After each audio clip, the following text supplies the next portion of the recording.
ध्यान से सुनो, आज जो बात मैं तुम्हें बताने वाला हूँ वो तुम्हारी सोच बदल देगी।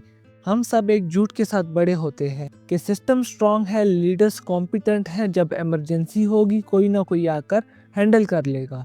लेकिन एक दिन एक लड़ाई के मैदान पर एक सोल्जर ने रियलाइज किया, बैकअप सिर्फ एक इल्यूजन होता है, वहम होता है। और उस सोल्जर का नाम था स्कॉटमैन। वो यूएस आर्मी स्पेशल फोर्स का हिस्सा था। Green beret, highly trained, elite, mentally tough, strategically sharp. उसने दुनिया के सबसे डेंजरस जोन्स में ऑपरेशंस किए और फिर एक मिशन के दौरान उसकी दुनिया चेंज हो गई। आज मैं तुम्हें सिर्फ मोटिवेशन नहीं देने वाला, मैं तुम्हें leadership, resilience, fear management, psychological strength और रेडिकल ओनरशिप का ब्लूप्रिंट देने वाला हूँ। एंड तक देखना, क्योंकि जब क्लाइमैक्स आएगा तुम समझोगे असली दुश्मन कौन है। स्कॉटमैन को बचपन से ही डिसिप्लिन सिखाया गया, structure, chain of command, clear authority.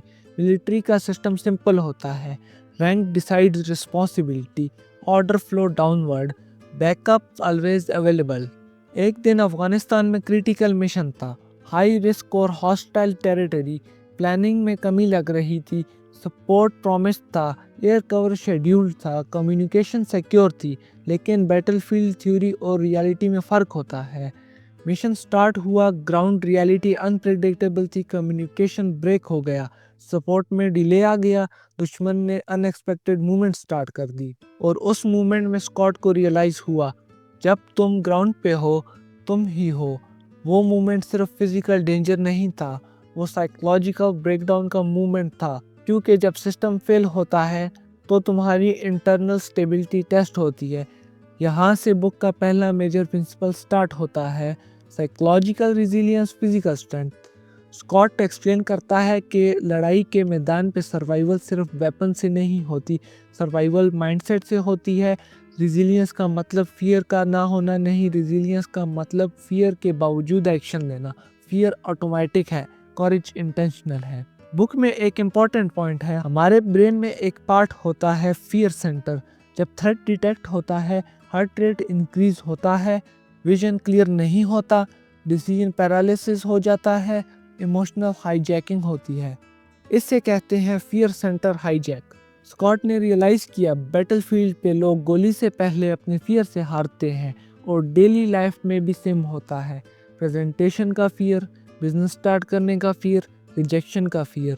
Body same reaction देती है, डिफरेंस सिर्फ ये है कि वहाँ बुलेट्स हैं, यहाँ जजमेंट। स्कॉट के मिशन में सब कुछ अनसर्टेन था और उस मोमेंट में उसने एक कॉन्शियस डिसीजन लिया, फ्रीज नहीं करना, ब्लेम नहीं करना, सेल्फ लीड करना। यहाँ बुक का सेकंड पावरफुल कंसेप्ट आता है, लीडरशिप बिफोर एक्सटर्नल लीडरशिप। अगर तुम खुद को लीड नहीं कर सकते तो तुम किसी और को भी लीड नहीं कर सकते। सेल्फ लीडरशिप के 3 pillars, emotional regulation, self communication, ownership mindset. उस वक्त लड़ाई के मैदान में उसने अपने अंदर एक स्विच फ्लिप किया, सिस्टम फेल हो सकता है, मैं फेल नहीं होऊंगा। ये लाइन सब कुछ चेंज कर देती है। एस्केलेशन, दी internal battle.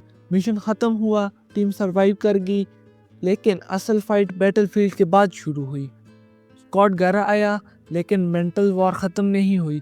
PTSD symptoms, hyper vigilance, sleep disturbance, emotional detachment. यहाँ से बुक का डीप साइकोलॉजिकल लेयर स्टार्ट होता है।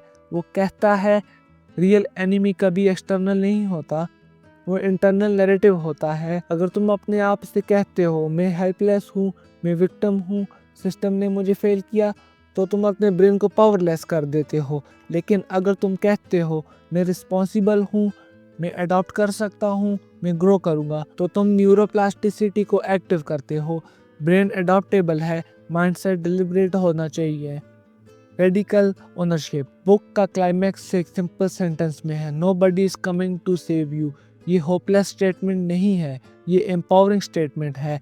स्कॉट ने रियलाइज किया, गवर्नमेंट परफेक्ट नहीं, लीडर्स परफेक्ट नहीं, सिस्टम प्रिडिक्टेबल नहीं, लेकिन एक चीज़ कंट्रोल में है, मेरा रिस्पॉन्स। वो कहता है, लीडरशिप का मतलब अथॉरिटी नहीं, लीडरशिप का मतलब इनिशिएटिव है।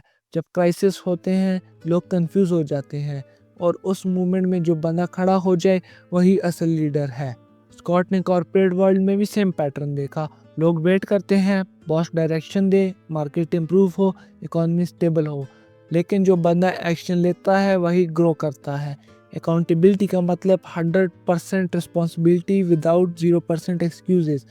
एक्सक्यूजेस सर्वाइवल को डिले करती हैं, ओनरशिप सर्वाइवल को एक्सेलरेट करती है। अब तुम सोचो, बैटलफील्ड तुम्हारी लाइफ में क्या है? Financial stress, career depression, relation breakdown, health issue. हर जगह पैटर्न सेम है। जब प्रॉब्लम आती है डिफ़ॉल्ट रिएक्शन ब्लेम, लेकिन बुक का मैसेज क्लियर है। ब्लेम एनर्जी वेस्ट करता है, एक्शन एनर्जी रीडायरेक्ट करता है। स्कॉट ने एक टेक्निक एक्सप्लेन की, आफ्टर एक्शन रिव्यू AAR। 3 सवाल, क्या हुआ, क्यों हुआ, नेक्स्ट टाइम क्या बेटर करेंगे। सिंपल लेकिन पावरफुल, ये विक्टिम को क्रिएटर बना देता है। स्कॉट इवेंचुअली मिलिट्री छोड़कर स्पीकिंग और लीडरशिप ट्रेनिंग शुरू करते हैं। उसका मिशन चेंज होता है, बैटलफील्ड से बोर्ड रूम, लेकिन प्रिंसिपल सेम, फियर हर जगह है, लोग हर जगह वेट कर रहे हैं और वो उन्हें सिखाते हैं इनिशिएटिव लो, क्लैरिटी लाओ, क्राइसिस में काम रहो। सबसे powerful concept, move towards the sound of guns. मतलब प्रॉब्लम से दूर नहीं, प्रॉब्लम की तरफ जाओ। डर जहाँ है ग्रोथ वहाँ है। स्कॉटमैन की जर्नी सिर्फ एक सोल्जर की कहानी नहीं, ये एक ह्यूमन ट्रांसफॉर्मेशन स्टोरी है। एक बंदा जो सिस्टम पे रिलाई करता था, फिर रियलाइज करता है सिस्टम सपोर्ट कर सकता है, सेव नहीं कर सकता। सेविंग इंटरनल डिसीजन होती है। तुम्हारी लाइफ का मिशन क्या है? क्या तुम वेट कर रहे हो प्रमोशन का? क्या तुम वेट कर रहे हो परफेक्ट टाइम का? क्या तुम वेट कर रहे हो मोटिवेशन का? मोटिवेशन टेम्पररी होती है, डिसिप्लिन इंटेंशनल होता है, सिक्योरिटी इल्यूजन होती है, अडॉप्टेबिलिटी रियल होती है। और सबसे इम्पोर्टेंट, रेस्क्यू एक्सटर्नल नहीं होता, रेस्क्यू इंटरनल होता है। जिस दिन तुम एक्सेप्ट कर लोगे नोबडी इज कमिंग, उस दिन तुम सेल्फ रिलायंट बन जाओगे। सेल्फ रिलायंस का मतलब लोनली होना नहीं, सेल्फ रिलायंस का मतलब केपेबल होना है। फाइनल लाइन याद रखो, सपोर्ट मिल सकती है, हेल्प मिल सकती है, गाइडेंस मिल सकती है, लेकिन रिस्पॉन्सिबिलिटी ट्रांसफ़र नहीं होती। अगर तुमने लाइफ चेंज करनी है तो तुम्हें खुद खड़ा होना पड़ेगा। बैटलफील्ड हर दिन है। क्वेश्चन सिंपल है, तुम वेट करोगे या लीड करोगे?